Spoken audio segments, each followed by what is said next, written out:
হ্যাঁ, সুখবর, খুবই সুখবর। অনেকে হাসছেন, অনেকে আনন্দ পাচ্ছেন। কারণ সচিব কমিটির সুপারিশ মন্ত্রী পরিষদে চলে গিয়েছে।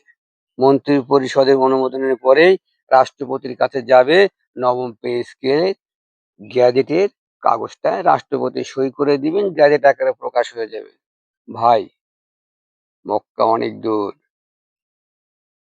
মনে রাখবেন, মন্ত্রী পরিষদে গিয়েছে, সেখানে নাকি শুনছি আবার কাটাছিড়া হবে। সেখান থেকে যাচাই বাছাই হওয়ার পরে রাষ্ট্রপতি পর্যন্ত যাইতে কতদিন লাগবে কেউ জানে না। কিন্তু এই যে 18 লক্ষ কর্মকর্তা কর্মচারী, এদের তো ভাই দিন চলে না, এদের চুলায় আগুন জ্বলে না। এরা অদ্যাহারে অনাহারে দিন কাটাচ্ছে।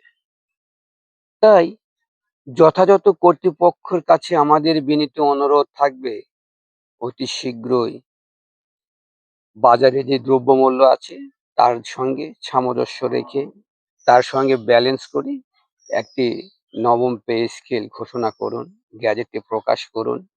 অন্তত এই যে 18 লক্ষ কর্মকর্তা কর্মচারী, তারা একটু হলেও স্বস্তি পাবে।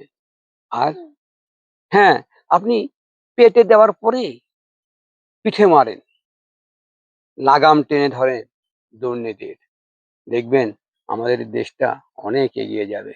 আমাদের এই সোনার বাংলায় রূপান্তরিত হবে, যদি দুর্নীতিকে জিরো টলারেন্সে রাখা যায়। সে যে সেক্টরে হোক, আপনি যেই সেক্টরে কাজ করেন না কেন, আপনাকে আগে দুর্নীতি মুক্ত হতে হবে।